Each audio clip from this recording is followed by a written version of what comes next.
ఈరోజు ప్రెస్ క్లబ్లో మనము చర్చించుకున్న అంశం ఏంటంటే ఫార్మసిస్ట్ జాబ్కి సంబంధించింది.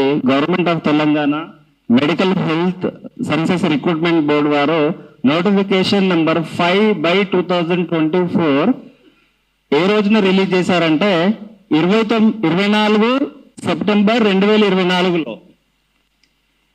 ఈ రోజున చేసినప్పటికీ స్టార్టింగ్ లో 633 వేకెన్సీస్ తోని ఈ యొక్క రిక్రూట్మెంట్ అనేది స్టార్ట్ చేశారు. తర్వాత మళ్ళీ ఇంకొక 100 ఖాళీలను వేకెన్సీస్ ని యాడ్ చేసేసి మొత్తం 733కి వాళ్ళ యొక్క రిక్రూట్మెంట్ ను స్టార్ట్ చేసి కంటిన్యూషన్ చేశారు. ఆన్లైన్ అప్లికేషన్స్ తీసుకున్నారు. ఒక నిరుద్యోగుల యువత ఫార్మసిస్టులకు సంబంధించి ఎన్నో సంవత్సరాలుగా వెయిట్ చేస్తున్నారు. దీనికి ముందు ఫార్మసిస్ట్ రిక్రూట్మెంట్ నోటిఫికేషన్ టీఎస్పిఎస్సి ద్వారా జరిగేది. ఫర్ ద ఫస్ట్ టైం బోర్డును గవర్నమెంట్ ఆఫ్ తెలంగాణ వాళ్ళు కాంగ్రెస్ ప్రభుత్వం వచ్చాక ఎటువంటి టీజీపీఎస్లో తెలంగాణ రాష్ట్ర పబ్లిక్ సర్వీస్ కమిషన్లో జరిగిన అవకతవకల దృష్ట్యా దాని ప్రభావము రిక్రూట్మెంట్స్ మీద పడకూడదని బోర్డును ఏర్పాటు చేయడం మంచి విషయం. ఫస్ట్ ఆఫ్ ఆల్ మరి బోర్డు ఏర్పాటు చేసిన తర్వాత బోర్డులోకి ఎవరు వచ్చారు, సెక్రటరీ కావచ్చు, ఆ యొక్క కార్యనిర్వాహక వర్గం ఎవరైతే ఉన్నారో రిక్రూట్మెంట్ ప్యానల్ అంతా కూడా ఎవరు అడ్మినిస్ట్రేషన్ చేస్తున్నారు అనేది కూడా ఆలోచించదగ్గ విషయం. ఈ రోజు వరకు 2024లో వచ్చినట్టు నోటిఫికేషన్ ఈ రోజు వరకు కూడా రిజల్ట్ రాలేదు. ఎందుకు? దానికి కారణం చూసుకున్నట్లయితే హైకోర్టు లోపల కేసులు పెండింగ్ ఉన్నాయని చెప్పేసి చెప్తుంది గవర్నమెంట్. రీసెంట్గా పేపర్స్ కూడా చాలా సందర్భాల్లో వారు ఇవ్వడం జరిగింది.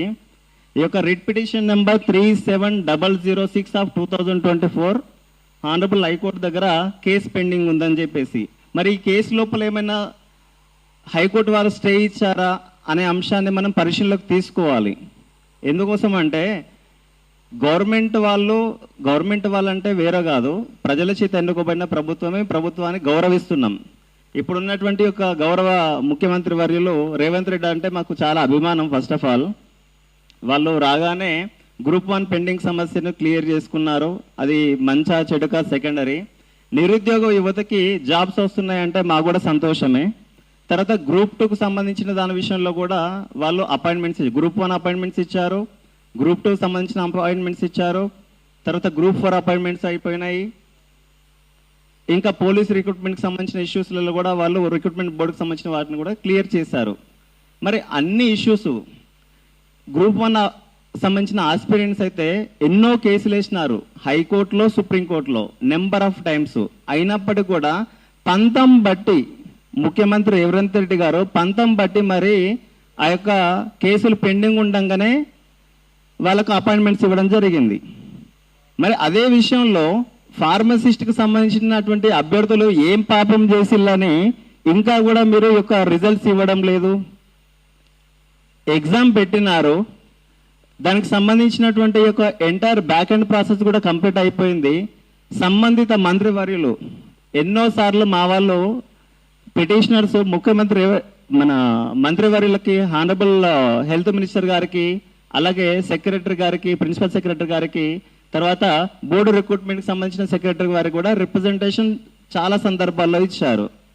వాళ్ళు ఒకే ఒక అంశం చెప్తున్నారు, రిట్ పిటిషన్ 370006/2024 పెండింగ్ ఉంది. అందులో మేము చదివాము. ఆ యొక్క సందర్భం లోపల 13/3/2025న గౌరవ హైకోర్ట్ ఆఫ్ తెలంగాణ ఒక విషయాన్ని గమనించి దాన్ని పరిశీలనలోకి తీసుకొని subject to outcome of the present writ petition they can go further. Stay ఇవ్వలేదు అనంటే స్టేట్ ఆఫ్ తెలంగాణ గవర్నమెంట్ దాన్ని రిక్రూట్మెంట్ కంటిన్యూషన్ చేసుకోవచ్చు అని అర్థము. వాళ్ళు ఆ కేసు ద్వారా అందులో ఏం జరుగుతుందనేది మానిటర్ మాత్రమే చేస్తారు.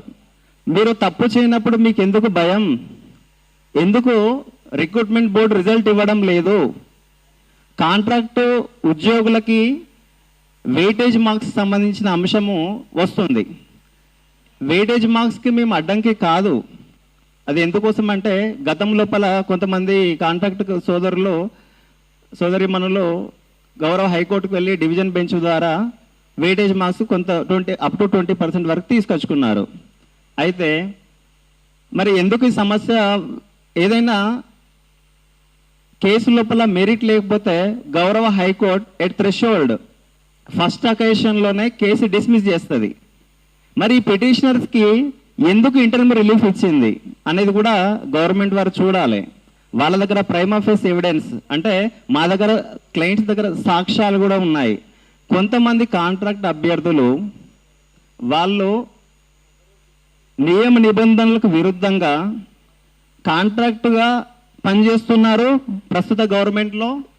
అలాగే వాళ్ళ యొక్క ఫార్మసిస్ట్ సర్టిఫికేట్ని ప్రైవేట్ మెడికల్ స్టోర్స్కి అమ్ముకుంటున్నారు. ఇక్కడ 2 అంశాలండి.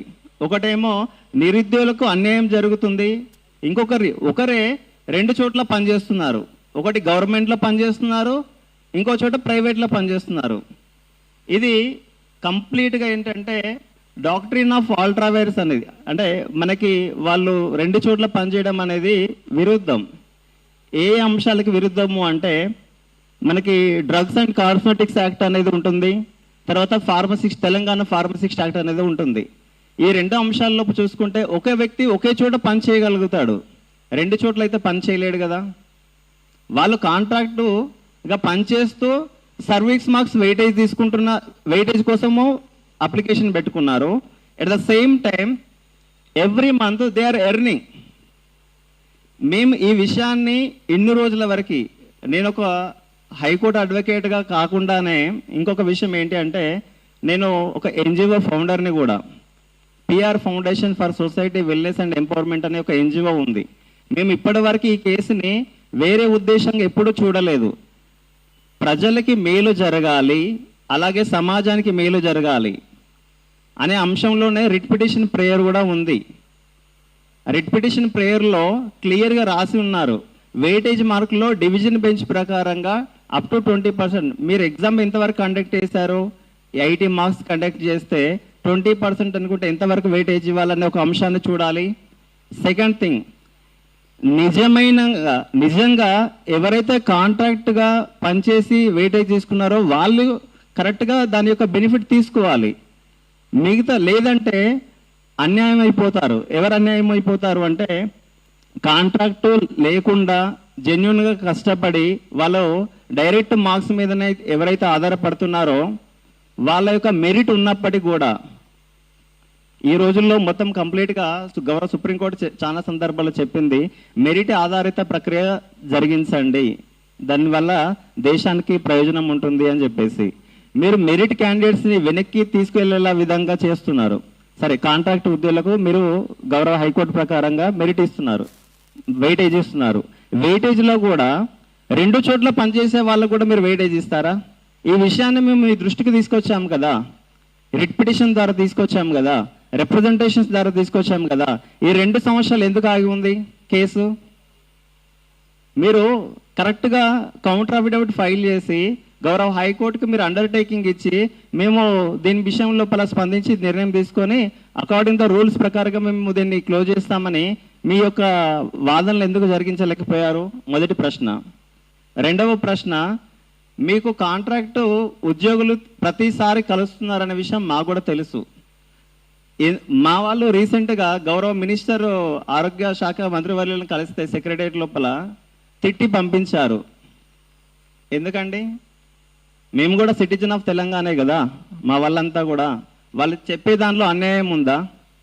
ఎందుకు మీరు ఈ విషయాన్ని చర్చించుకొని క్యాబినెట్లో చర్చించుకొని బోర్డు రిజల్ట్ ఎందుకు ఇవ్వడం లేదు? మీరు 733 వేకెన్సీస్కి ఇచ్చేసుకొని అపాయింట్మెంట్స్ ఇయ్యంగా ఎవరు ఆపుతున్నారు? Who stopping you to? మేము ప్రశ్నిస్తున్నాం ఈరోజు తెలంగాణ సభ్య సమాజాన్ని, గవర్నమెంట్ని. మీరు ప్రజల ద్వారా ఎన్నికైనప్పుడు ప్రతి విషయాన్ని గ్రూప్ 1 గ్రూప్ 2 ఒకటే కాదండి, ఈవెన్ గ్రూప్ 1లో కూడా నేను కేసు వేయడం జరిగింది, గ్రూప్ 2లో కూడా కేసులు వేసాము. గ్రూప్ 2లో సబ్జెక్టు అవుట్కమ్ ఉన్నప్పటికీ కూడా మీరు అపాయింట్మెంట్స్ కంప్లీట్ చేశారు. Earliest Telangana state public service కమిషన్లో డ్రగ్ కంట్రోల్ పోస్టులు కూడా సబ్జెక్టు అవుట్కమ్ ఉండగానే మీరు అపాయింట్మెంట్స్ కంప్లీట్ చేశారు. ఫార్మసిస్ట్కి సంబంధించిన కూడా అదే విషయము. మీరు ఎక్కడ కూడా కొన్ని నోటిఫికేషన్లో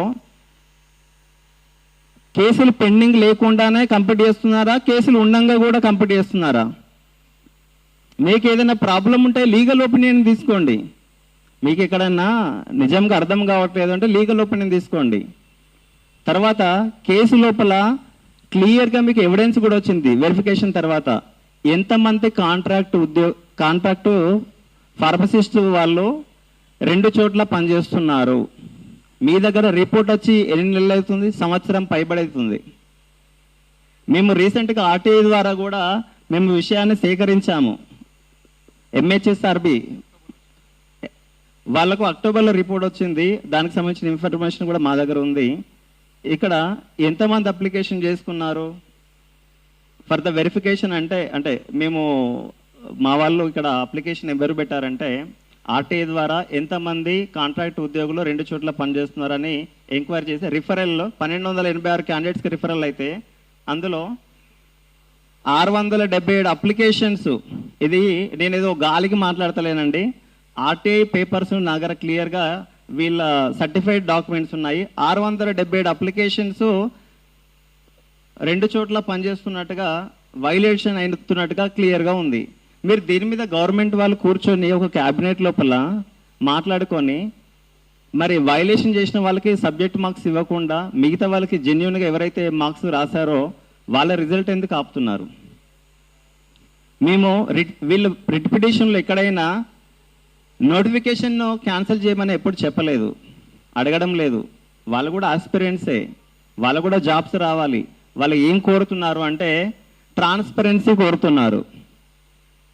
రూల్స్ వైలేషన్ లేకుండా జెన్యున్గా హార్డ్ వర్క్ చేసిన వాళ్ళు ట్రాన్స్పరెంట్ మెకానిజంలో సెలక్షన్ ప్రాసెస్ జరగాలి అని కోరుకుంటున్నారు. అంతకు మించి ఈ యొక్క పిటిషనర్స్ కావచ్చు, దీని వెనకాల ఉన్న వాళ్ళు కావచ్చు, ఎవరు కూడా వేరే విధంగా అనుకోవడం లేదు. కొంతమంది కాంట్రాక్ట్ ఉద్యోగులు పిటిషనర్స్ని భయపెట్టించడం, భయభ్రాంతులకు గురి చేయడము, తప్పుగా మాట్లాడడము, యూట్యూబ్ ఛానల్స్ తీసుకొని దాంట్లో ఎట్లా పడితే అట్లా మాట్లాడడము, తర్వాత ఎట్లా పడితే కామెంట్లు చేయడం అనేది కాదు. మీరు విషయ అవగాహన లేకుండా మాట్లాడుతున్నారు. మీరు కావాలి అని అంటే దీని మీద మీరు పర్సనల్గా ఎంక్వైరీ చేయండి. మేము ఎందుకు అడుగుతున్నామంటే ఇది సోషల్ ఇంట్రెస్ట్ మీద, దీని మీదనే పబ్లిక్ ఇంట్రెస్ట్ లిటిగేషన్ కూడా ఇవ్వచ్చు. కానీ మా ఉద్దేశము దీన్ని నోటిఫికేషన్ డ్రాగ్ చేయడం కాదు. దీంట్లో ఎవరైతే వెయిటేజ్ 2 చోట్ల తీసుకుంటున్నారో వాళ్ళని పక్కన పెట్టి వాళ్ళని మీ మీద కేసులు కూడా ఫైల్ చేయమని మేమేం చెప్పట్లేదు, వాళ్ళ మీద యాక్షన్ తీసుకోమని చెప్పట్లే. What we're entirely praying to the honourable court కావచ్చు, లేకపోతే గవర్నమెంట్ కావచ్చు. మా రిక్వెస్ట్ ఏంటి అంటే ఈ యొక్క బోర్డు నిర్ణయం తీసుకోండి, గవర్నమెంట్గా మీరు నిర్ణయం తీసుకోండి. వైలేషన్ చేసిన వాళ్ళకు మార్క్స్ పక్కన పెట్టి వాళ్ళకి ఎగ్జామ్లో ఎన్ని మార్క్స్ వచ్చాయో ఆ మార్క్స్ బేసిస్ మీద తీసుకొని మీరు ముందుకు వెళ్ళండి. జెన్యున్గా కాంట్రాక్ట్ ఉద్యోగులు ఒకే చోట పనిచేస్తున్న వాళ్ళకి వెయిటేజ్ ఇవ్వండి. వెయిటేజ్ ఇచ్చేసి మీరు ప్రొవిజనల్ లిస్ట్ పెట్టండి కదా ఆన్లైన్లో. వాళ్ళకి అబ్జెక్షన్స్ మీరు చూడండి. ఏదైనా కానీ ఫెయిర్ అండ్ ట్రాన్స్పరెంట్ మేనర్ అడుగుతుంది, మెకానిజం అడుగుతుంది సెలక్షన్ ప్రాసెస్. ఈవెన్ హైకోర్టు కూడా, హైకోర్టు కావచ్చు, సుప్రీంకోర్టు కావచ్చు, what ever you do in the system in the entire the government యొక్క జోన్ లోపల, మన ఇండియా లోపల కావచ్చు, గవర్నమెంట్ తెలంగాణ కావచ్చు, everything that will be subject to under judicial review. మీరు తప్పు చేస్తే ఆ రివ్యూలో పట్టుకుంటారు, మీరు తప్పు చేయకపోతే కేసును కొట్టేస్తారు. That will be upheld. మీరు ఏ యాక్షన్ తీసుకున్నా కానీ గవర్నమెంట్ సైడ్ నుంచి వెళ్ళి in the interest of the public, in the interest of the citizen, in the interest of the unemployed youth, aspirants కోసం మీరు చేయండి. మీ నిర్ణయము నెక్స్ట్ వచ్చే గవర్నమెంట్ కూడా వీళ్ళ డెసిషన్ కరెక్ట్గా ఉందని చెప్పేసి ఆలోచించాలి. ఇటువంటి సందర్భం ఏదైనా వచ్చినప్పుడు అటువంటి నిర్ణయం తీసుకోండి. మాకు కాంగ్రెస్ గవర్నమెంట్ మీద నమ్మకం ఉంది. కాకపోతే ఇది గౌరవ ముఖ్యమంత్రి వర్యులు రేవంత్ రెడ్డి గారి దృష్టికి వెళ్ళడం లేదనేది నా అభిప్రాయం. లేదు అనుకుంటా ఇది ఇక్కడే మన హెల్త్ మినిస్టర్ గారి దగ్గరనే ఫైల్ పెండింగ్ పెట్టుకొని కూర్చుంటున్నారని అనుకుంటున్నా.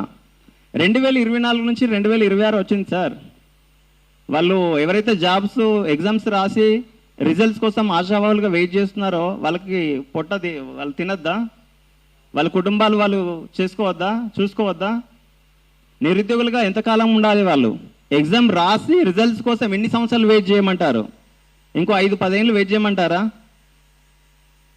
మీరు అన్ఎంప్లాయిడ్ యూత్కు వాళ్ళ ఏజ్ రిలాక్సేషన్ ఎంత, ఇంకా కొన్ని నోటిఫికేషన్లలో ఎంత ఏజ్ రిలాక్సేషన్ ఇస్తున్నారు? గవర్నమెంట్ వచ్చేటప్పుడేమో నిరుద్యోగులకి చాలా మాటలు చెప్పి గవర్నమెంట్లకు రావడం, గవర్నమెంట్కి వచ్చాక పాలిటిక్స్ మీద 50% కంటే ఎక్కువ టైం కేటాయించుకోవడము, అడ్మినిస్ట్రేషన్ మీద తక్కువ టైం కేటాయించుకోవడము, సమస్యలు 2024 సమస్య ఇంకా పెండింగ్ ఉంది సార్, దీన్ని ఏం చేద్దామంటారు? ఎందుకు మీరు దీని మీద చర్యలు తీసుకోవట్లేదు? ఎప్పుడైనా మీరు రివ్యూ చేస్తున్నారా? సార్ సీఎంగా మేము ఒకటే అడుగుతున్నాం సార్, మీరు ఏ శాఖకు ఆ శాఖ ఇచ్చేసి కూర్చుంటామంటే కాదు, ముఖ్యమంత్రిగా మీకు చాలా బాధ్యతలు ఉన్నాయి. ఈ ఫైల్ మీరు తెప్పించుకొని ఒకసారి చూడండి. ఫార్మసిస్ట్ నోటిఫికేషన్ నెంబర్ 05/2024 డేటెడ్ 24/9/2024 ఎందుకు పెండింగ్ ఉంది? Daring and dashing chief minister of Telangana అని చెప్పేసి అన్ని రాష్ట్రాల్లోకి వెళ్ళి మీరు ప్రచారం చేస్తున్నారు. మరి ఈ డేరింగ్ అండ్ డాషింగ్ ఈ రిక్రూట్మెంట్లు ఎందుకు కనబడడం లేదు? గ్రూప్ 1లో చేసినప్పుడు మీరు అపాయింట్మెంట్స్, గ్రూప్ 2లో చేసినప్పుడు ఈ రిక్రూట్మెంట్ బోర్డులు ఎందుకు చేయడం లేదు? ఫార్మసిస్ట్ వాళ్ళు ఏం తప్పు చేసిళ్ళు, ఏం అన్యాయం చేసిళ్ళు? చిన్న సమస్య ఏదైనా వచ్చినప్పుడు ఇంతమంది మేధావి వర్గం ఉన్నది, మీరు లీగల్ ఒపీనియన్ తీసుకోండి, లేదా సబ్జెక్ట్ ఎక్స్పర్ట్స్ని తీసుకోండి. వైలేటర్స్కి మీరు హెల్ప్ చేస్తారా, లేకపోతే నీతి నిజాయితీగా ఇన్నోసెంట్గా ఉన్న వాళ్ళకి హెల్ప్ చేస్తారా? మీరు మ్యాటర్ని ఎందుకు డ్రాగ్ చేస్తున్నారు? మ్యాటర్ని డ్రాగ్ చేయడం అంటే మీరు తప్పు చేస్తున్నట్టే, ఎవరికో తప్పు చేసే వాళ్ళకి సహకరిస్తున్నట్లు అర్థము. దాని అర్థము తప్పు చేసే వాళ్ళకు సహకరించకండి. నోటిఫికేషన్ క్లియర్గా ట్రాన్స్పరెంట్గా జరిగేటందుకు మీరు ఇప్పుడున్నటువంటి యొక్క సెక్రటరీ కావచ్చు, అందులో ఉన్నటువంటి ఎంప్లాయీస్ కావచ్చు, వాళ్ళకి ఇంకా సపోర్టెడ్ ఇంకా స్టాఫ్ని తీసుకోండి. ఇంకా పెద్ద పెద్ద వాళ్ళని మీరు అడగండి, రిటైర్డ్ ఉద్యోగులను అడగండి, మీకు సలహా కావాలి అని అంటే. లేదంటే పక్క రాష్ట్రంలో ఇన్ఫర్మేషన్ తీసుకోండి, లేకపోతే అడ్వకేట్ జనరల్ గారు సలహా తీసుకోండి, లేదంటే సుప్రీంకోర్టు వారితో సలహా తీసుకోండి.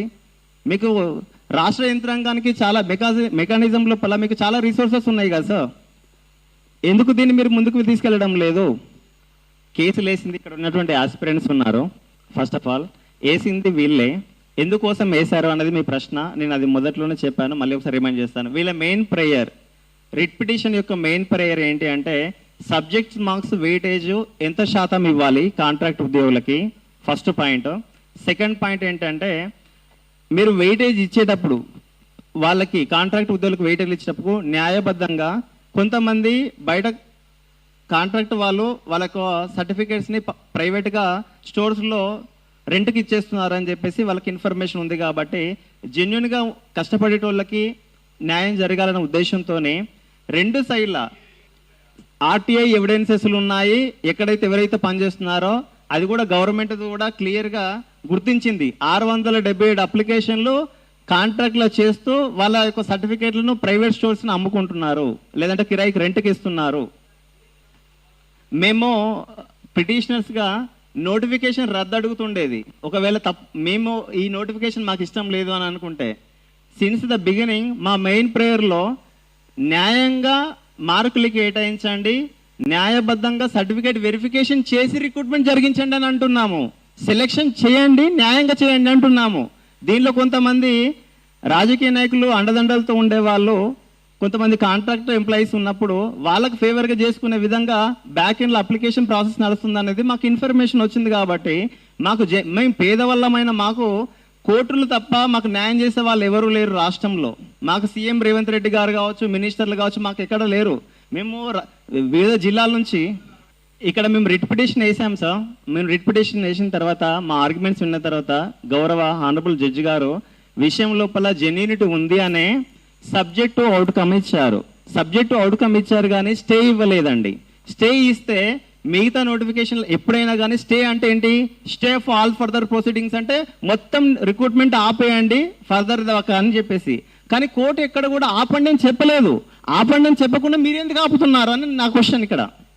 తర్వాత గవర్నమెంట్ని మేము ఏం కోరుకుంటున్నామంటే రిక్రూట్మెంట్ని సెలెక్షన్ ప్రావిజన్ లిస్టు రిలీజ్ చేయండి అంటున్నాము. Due process of law verification ఎవరైతే చేశారో ఎవరైతే 677 అప్లికేషన్స్ మీకు ఐడెంటిఫై అయ్యాయో, వైలేటర్స్గా అప్లికేషన్ ఇక్కడ వర్క్ చేస్తూ అక్కడ వర్క్ చేస్తున్నట్టుగా ఉందో, వాళ్ళకి మార్క్స్ పక్కగా పెట్టేసి మిగతా వాళ్ళంతా లిస్ట్ ఇచ్చేయండి అంటున్నాము. వాళ్ళని కూడా లిస్ట్ ఇచ్చేయండి. కాకపోతే మెయిన్ ఎగ్జామినేషన్ రాశారో ఆ మార్క్స్ మాత్రమే కన్సిడర్ చేయండి, వెయిటేజ్ కన్సిడర్ చేయొద్దు అనేది మా అభిప్రాయం. దీనితోనే మీరు రిక్రూట్మెంట్ చేయండి అనే చెప్తున్నాము. మేము రిప్రజెంటేషన్స్ గౌరవ మినిస్టర్ గారికి, తర్వాత ఎంహెచ్ఆర్బి కూడా మేము రిప్రజెంటేషన్ ఇచ్చాము. సార్ మేము ఎక్కడ కూడా రిట్ పిటిషన్ లోపల స్టే లేదు, తర్వాత మళ్ళీ ఇందు లోపల ఏంటి అంటే మీకు వెరిఫికేషన్ రిపోర్ట్లో కూడా మీకు ప్రైమా ఫేసి ఎవిడెన్స్ ఉంది కాబట్టి వాళ్ళని పక్కన పెట్టి మాకు రిజల్ట్ ఇవ్వండి అని మేము రిప్రజెంటేషన్ చేస్తున్నాము. అదే రిట్ పిటిషన్ వేసి సైలెంట్ కూర్చొని మూల కూర్చోవట్లే. మేము we're working to release the result. DCA verification కూడా అయిపోయింది, మీకు రిపోర్ట్ వచ్చింది, ఇన్వెస్టిగేషన్ రిపోర్ట్. గత సంవత్సరంలో రిపోర్ట్ వస్తే ఇప్పటి వరకు మీరు రిజల్ట్ రిలీజ్ చేయట్లేదు. గత అక్టోబర్లో వచ్చింది, మీరు ఇంతవరకు రివ్యూ ఎందుకు చేయట్లేదు? గవర్నమెంట్ దీని మీద రివ్యూ చేయకుండా రిజల్ట్ ఎందుకు ఆపుతున్నారు? దీనివల్ల అన్ఎంప్లాయిడ్ యూత్ బాధపడుతున్నారు. సార్ మీరు రిజల్ట్ ఇచ్చినట్లయితే ఎలాంటి ఇబ్బంది లేదు సార్. ఈవెన్ మేము మొన్న రీసెంట్గా కూడా మెన్షన్ చేశాము, కేసుని బెంచ్ మీదకి తీసుకొద్దామని. గత సార్లు 2-3 సందర్భాల్లో లిస్ట్ అయినప్పటికీ కూడా మేము కేసుని డిస్పోజ్ చేపించుకుందామన్నా కానీ కేసు రీచ్ అవ్వడం లేదు. సో మెన్షన్ చేసి మరొక డేట్ తీసుకుందామంటే నెక్స్ట్ జూన్కి ఇచ్చారు ఇది. ఓకే, మేము ఎక్కడ కూడా we're ready to dispose the matter. Only ట్రాన్స్పరెంట్గా న్యాయంగా జరిపించండి అని చెప్పేసి సెలక్షన్ ప్రాసెస్ అడుగుతున్నాం తప్ప మేము నోటిఫికేషన్ రద్దు చేయమని అడగట్లేదు, నోటిఫికేషన్ ఆపండి అని చెప్పట్లేదు. సాకుతోనే ఆపుతున్నారు. గవర్నమెంట్ దీని మీద అసలు పని చేయడం లేదు. గౌరవ ముఖ్యమంత్రి వర్యులకి ఈ విషయం మీద అవగాహన లేదని చెప్తున్నా నేను. ఇది ఎవరో ఒకరు దీన్ని ఆపుతున్నారు. ఆ ఆపే వ్యక్తి ఎవరో మాకు తెలియాలి. ఇది ఎంహెచ్ఆర్బి బోర్డు నుంచి ఆపుతున్నారా, లేకపోతే గవర్నమెంట్ ఆఫ్ తెలంగాణ నుంచి వెళ్ళి మినిస్టర్ గారు ఆపుతున్నారా? ఎందుకు ఆపుతున్నారు? మేము కొన్నిసార్లు కలిసినప్పుడు మా వాళ్ళు రిప్రజెంటేషన్ ఇచ్చినప్పుడు లీగల్ ఒపీనియన్ రాగానే ఇస్తాము అని చెప్పేసి అన్నారు. మరి మేము ఆర్టీఐ అడిగినాము, లీగల్ ఒపీనియన్ తీసుకున్నారంటే లీగల్ ఒపీనియన్ మేము ఏం అప్లై చేయలేదు అంటారు. ఫిజికల్గా పోయి మాట్లాడినప్పుడు ఒకటి మాట్లాడుతున్నారు, ఆన్ పేపర్ అడిగినప్పుడు ఒక సమాధానం చెప్తున్నారు. ఇక్కడనే కన్ఫ్లిక్ట్ వస్తుంది. గవర్నమెంట్ మేము ఎప్పుడు ట్రాన్స్పరెంట్గా నమ్ముతాము అని అంటే, ఆన్ పేపర్ మీద మీరు ఒక ప్రెస్ నోట్ ఇవ్వండి, మీరు ఒక రిజల్యూషన్ పాస్ చేయండి, మేము పలానప్పుడు రిజల్ట్ ఇస్తాము, ఈ యొక్క సమస్యలు మేము అధిగమించాము, బోర్డు నిర్ణయం తీసుకుంది. గ్రూప్ 1 నోటిఫికేషన్ అప్పుడు కూడా మంత్రివర్గము, మంత్రివర్గ సంఘము ఒక 4-5 సార్లు క్యాబినెట్ మీటింగ్లు జరిగిన తర్వాత రిజల్యూషన్ పాస్ చేసుకొని రిజల్ట్ ఇచ్చారు. దీనికి ఎందుకు మీటింగ్ జరగట్లేదు? గవర్నమెంట్ దీని మీద ఎందుకు 733 పోస్టులకు మీరు ఎందుకు అపాయింట్మెంట్స్ ఇవ్వడం లేదు? ఎగ్జామ్ జరిగిపోయింది, బ్యాక్ ఎండ్ లోపల ఇన్ఫర్మేషన్ వెరిఫికేషన్ అయిపోయింది, సర్టిఫికేట్ వెరిఫికేషన్ కూడా అయిపోయింది, బ్యాక్ ఎండ్ లోపల చూసుకున్నారు వాళ్ళు. ఎగ్జామ్ మేము యొక్క ప్రాసెస్లో నోటిఫికేషన్ తర్వాత ఎగ్జామ్ అయిపోయిన తర్వాతనే మాకు అప్డేట్. ఎందుకంటే ఎప్పుడు కూడా గౌరవ కోర్టుకు కూడా ప్రైమా ఫేసి ఎవిడెన్స్ లేకుండా, ఎటువంటి సంబంధించిన సమాచారం లేకుండా కేసు వేస్తే వీగిపోతుంది. సో మేము ఎగ్జామ్ తర్వాతనే వెయిటేజ్కి సంబంధించిన మార్క్స్ క్యాలిక్యులేషన్ పాయింట్ ఆఫ్ వ్యూలో వస్తుంది కాబట్టి ఆ పారామీటర్ని మేము గౌరవ కోర్టు దృష్టికి తీసుకెళ్ళాము. ఎన్ని మార్క్స్ ఇవ్వాలి, తర్వాత సర్టిఫికేట్ వెరిఫికేషన్ ప్రాపర్గా చేయండి. మా యొక్క ఎంటైర్ ప్రేయర్ అదే. మేము వేరే విధంగా ఆలోచించట్లేదు. లేకపోతే మాకేమో గవర్నమెంట్కి ఆపోజిట్ ఉన్న వాళ్ళు దీంతో చేసినారు, ఇటువంటి అలిగేషన్లు మేము ఒప్పుకోము కూడా. ఒకవేళ గవర్నమెంట్ దీని మీద ఈ నెలలో, మే నెలలో రిజల్ట్ ఇవ్వకపోతే కూడా మా పిటిషన్స్ అయినటువంటి వాళ్ళు దీన్ని ఎగ్జామ్స్ ఎవరైతే రాశారో రిజల్ట్ ఇవ్వాలని నిరాహార దీక్ష కూర్చుంటారు, అవసరం కూడా హంగర్ స్ట్రైక్ చేస్తామంటే నేనే వాళ్ళని ఆపాను. ఒక ప్రెస్ మీట్ పెడదాము, గవర్నమెంట్కి ఒక కట్ ఆఫ్ టైం ఇద్దాము. 2 వారాల లోపల, ఈరోజు మే 7th 2026, మేము 2 వారాలు గవర్నమెంట్కి సమయం ఇస్తున్నాము. గవర్నమెంట్ కనుక దీని మీద 2 వారాల లోపల క్యాబినెట్ నిర్ణయం తీసుకొని బోర్డు రిజల్ట్ ఇవ్వకపోతే, ప్రావిజనల్ రిజల్ట్ ఇవ్వకపోతే, మేము అంటే పిటిషనర్స్ వాళ్ళు ఏమనుకున్నారు అంటే సెక్రటరియట్ ముందు ధర్నా చేస్తారా, లేకపోతే మంత్రి గారి యొక్క నివాసం ఇంటి ముందు ధర్నా చేయడమా, గౌరవ ముఖ్యమంత్రి ఇంటి వద్ద ధర్నా చేయడమా, ఏదైనా ఒక నిర్ణయం తీసుకొని గాంధేయ మార్గంలో, మహాత్మా గాంధీ మార్గంలోనే దీన్ని ఎలా సాధించుకోవాలో మాకు కూడా తెలుసు. ఎస్, మేము ఇప్పటికే 2 సంవత్సరాలు జరిగిపోయింది సార్.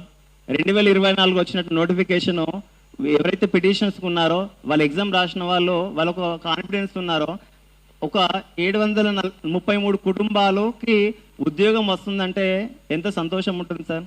కానీ ఇప్పుడు వాళ్ళు అప్పులు చేసి వాళ్ళ కుటుంబాన్ని వెల్లదీస్తున్నారు. కొంతమంది సార్ మేము రిజల్ట్ రాకపోతే చచ్చిపోతాము, ఆత్మహత్య చేసుకుంటాము, మాకు ఇబ్బంది జరుగుతుంది సార్, కాంట్రాక్ట్ వాళ్ళ వల్ల మేము ఇబ్బంది పడుతున్నాం సార్ అని చెప్పేసి మాకు చాలా కాల్స్ వస్తున్నాయి. ఈ ప్రెస్ మీట్ పెట్టడానికి గల కారణము మేమేదో షోకేజ్ చేసుకోవడానికి రాలేదు. షోకేజ్ చేసుకొని రావాలనుకుంటే మేము ఎన్నో మార్గాలు ఉన్నాయి, ఆ మార్గాలు కాదు. ఇక్కడ ఉన్నటువంటి యొక్క ఎంటైర్ ఉన్నటువంటి పిటిషన్స్ కావచ్చు, ఆస్పిరెంట్స్ అవ్వచ్చు, జెన్యున్గా మా దగ్గర ఎవ్రీథింగ్ రికార్డ్ పట్టుకొని ఎవిడెన్స్ పట్టుకొని మాట్లాడుతున్నాం సార్. దీనికి నేను మీ క్వశ్చన్కి నేను ఆన్సర్ చెప్తాను. ఒకటి ఆర్టీఐ రిప్లైలో వాళ్ళు ఏమిచ్చారంటే డ్రగ్ కంట్రోల్ వాళ్ళు has further clarified under the drugs and cosmetics act ప్రకారంగా వాళ్ళు చర్యలు తీసుకోమంటున్నాము. చర్యల్లో ఇప్పుడు మా నోటిఫికేషన్లో సందర్భంలో మీరు చర్యలు తీసుకుంటూ కాదు. తర్వాత ఈ విషయంలో ఇంకొక క్లారిఫికేషన్ ఇస్తానండి. ఈ యాక్ట్ ప్రకారంగా చూసుకున్నట్లయితే ప్రతి జిల్లాకి డ్రగ్ కంట్రోలర్ ఆఫీసర్ ఉంటారండి, డ్రగ్ ఇన్స్పెక్టర్ ఉంటారు. వాళ్ళు మన గత ప్రభుత్వం ద్వారా కావచ్చు, ఇప్పుడు ప్రభుత్వం కావచ్చు, వాళ్ళకు డ్రగ్ ఇన్స్పెక్టర్లు వెరిఫికేషన్ ఎంతమంది ఒక జిల్లా లోపల ఎన్ని ప్రైవేటు ఫార్మసీ స్టోర్స్ ఉన్నాయి, ఎన్ని గవర్నమెంట్ ఉన్నాయి, వాళ్ళు వెరిఫై చేయాలి. అందులో మ్యాండటరీగా రిజిస్టర్డ్ ఫార్మసిస్ట్ ఉండాలి. ఇప్పుడు మీరు చూసుకుంటే ఈ విషయాన్ని ఒకవేళ గవర్నమెంట్ కానీ కాంట్రాక్ట్ ఉద్యోగులు కానీ పిటిషన్లు రెచ్చగొట్టే ప్రసంగాలు చేసిన, పిటిషన్స్ని ఇబ్బంది పెట్టే కార్యక్రమాలు చేసిన వాళ్ళే నష్టపోతారని కూడా చెప్తాము. ఎందుకంటే దీన్ని కనుక గౌరవ కోర్టులు సుమోటోగా తీసుకుంటే గవర్నమెంట్ కూడా ప్రమాదమే. ఈ డ్రగ్ ఇన్స్పెక్టర్లు ఏం చేస్తున్నట్టు ఈ 677 కానీ ఇంకా దీనికంటే ఎక్కువనే ఉన్నారు, అది కూడా మేము ఇన్ఫర్మేషన్ తీస్తాము. 677 మంది కాంట్రాక్ట్ ఉద్యోగులుగా చేస్తూ ఇక్కడ ప్రైవేట్ స్టోర్లలో వాళ్ళ సర్టిఫికేట్ ఇస్తున్నప్పుడు వీళ్ళంతా ఏం చేస్తున్నారు అంటే వాళ్ళ దగ్గర ఏమైనా బ్రైబ్స్, ఏమైనా లంచాలు తీసుకొని సైలెంట్గా కూర్చుంటున్నారా? ఈ విషయాలన్నీ మేము మాట్లాడక ముందే రిజల్ట్ ఇక్కడ ఏంటంటే సార్, ఒకటి మేము రిట్ పిటిషన్ వేసిందైనా ఈ నోటిఫికేషన్ జాగడానికి గల కారణాన్ని మేము ప్రభావితం చేయడానికి ముందుకు వచ్చాము. అంశం ఏంటి అని అంటే వెయిటేజ్ మార్క్స్. ఇక్కడ మాకు కావాల్సింది వెయిటేజ్ మార్క్స్ ఎవరికి ఇవ్వాలి, ఎవరికి ఇవ్వద్దు. చట్ట ప్రకారము ఒకే చోట పనిచేస్తున్న వాళ్ళకి ఇవ్వండి అని మేము చెప్తున్నాము. 2 చోట్ల పనిచేసే వాళ్ళకి ఇవ్వకుండా ఒకే చోట పనిచేసే వాళ్ళకి ఇచ్చేసి రిజల్ట్ డిక్లేర్ చేయండి అని అడుగుతున్నాము. Very simple. దీన్ని పట్టుకొని భూతద్దంలో చూడడము, లేకపోతే ఈ విషయాన్ని గౌరవ ముఖ్యమంత్రి దాకా తీసుకుపోకుండా ఒక మంత్రి దగ్గర ఫైల్ పెండింగ్ పెట్టుకోవడము ఎంతవరకు సబబు ఇది? దీనివల్ల సార్ నిరుద్యోగులతో పెట్టుకుంటే గవర్నమెంట్లో పడిపోయినాయి. దానికి ఉదాహరణ లాస్ట్ గవర్నమెంట్ గౌరవ కేసీఆర్ గారు కూడా గతం లోపల రైతులకు చాలా మంచి చేసిండు. అయినా ఎందుకు పోయినారు ప్రభుత్వం? నిరుద్యోగులతో పెట్టుకుంటే గవర్నమెంట్స్ పడిపోతాయి. ఈ విషయం గౌరవ ముఖ్యమంత్రి వాళ్ళకి తెలుసు, కానీ సార్ దగ్గర తీసుకుపోతలేదు. సార్ గారిని మిస్గైడ్ చేస్తున్నారు. నేను ఈ ప్రెస్ మీట్ ద్వారా ఒకటి గౌరవ ముఖ్యమంత్రులు తెలంగాణ ప్రభుత్వానికి నేను విన్నవించుకున్నది, మంత్రివర్గానికి విన్నవించుకున్నది ఏంటంటే ఈ ఫార్మసిస్ట్ నోటిఫికేషన్ సంబంధించిన రిజల్ట్ని డిక్లేర్ చేయండి, ట్రాన్స్పరెంట్గా రిజల్ట్ని డిక్లేర్ చేయండి, న్యాయబద్ధంగా ముందుకు వెళ్ళండి. ఆటోమేటిక్గా కేసు అనేది రిజల్ట్ డిక్లేర్ చేసిన తర్వాత కేసు అనేది ఆటోమేటిక్గా క్లోజ్ అయిపోతుంది. కేసులో subject to outcome of present writ petition it doesn't mean to stop your recruitment process. మీరు కంటిన్యూషన్ చేయాలని కోరుకుంటున్నాము. ఒకవేళ మీరు దీని మీద ఎటువంటి విధంగా స్పందన లేకుంటే వేరే ఎవరికో వాళ్ళకి బెనిఫిట్ చేయాలని మీరు గవర్నమెంట్లో ఉండి న్యాయబద్ధంగా చేయాల్సిన మీరు ఫార్మసిస్టులో పుట్టగొడితే అది శ్రీకృష్ణుడు భగవద్గీతలు చెప్పినట్టుగా ఎవరి కర్మకు వాళ్ళే బాధ్యతలు అవుతారు. ఈ గవర్నమెంట్కు మేము మంచి చేయాలని కోరుకుంటున్నాము, గవర్నమెంట్ కూడా ప్రజలకు మంచి చేయాలని కోరుకుంటున్నాము. గవర్నమెంట్ తప్పు చేస్తే గవర్నమెంట్ శిక్ష అనుభవిస్తా అండి. Thank you all.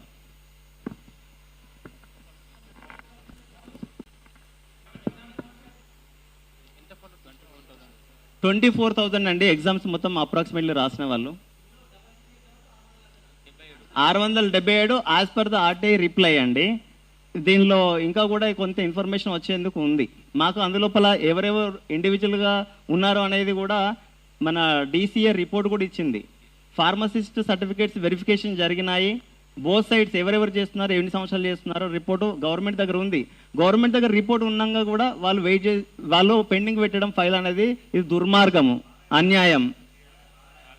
కాలయాపన చేసి పెండింగ్ పెట్టేసి ఇంతమంది ఇప్పుడు ఒక కుటుంబంలో ఒకరికి ఉద్యోగం వస్తే 670 ఇప్పుడు 733 కుటుంబాలు బాగుపడతాయి. మీరు తెలంగాణ వచ్చిందే నీళ్లు నిధులు నియామకాలు అన్నారు. మీరు నియామకాలు ఎందుకు ఆపుతున్నారు? గత ప్రభుత్వం ఇచ్చినటువంటి యొక్క నోటిఫికేషన్లకు వచ్చి టకా అపాయింట్మెంట్స్ ఇచ్చినారు. మీరు వచ్చిన తర్వాతనే కదా రిక్రూట్మెంట్ వచ్చింది. మీ ప్రభుత్వంలో రిక్రూట్మెంట్ వచ్చిన తర్వాత ఇది ఎందుకు ఆగుతుందంటే మీ వైఫల్యం కాదా? ఒకటే ప్రశ్నిస్తున్నా, మీరు వైఫల్యం చెందకండి, దీన్ని రిక్రూట్మెంట్ కంటిన్యూషన్ చేసి రిజల్ట్ ఇవ్వండి అని కోరుకుంటున్నాం. Thank you all.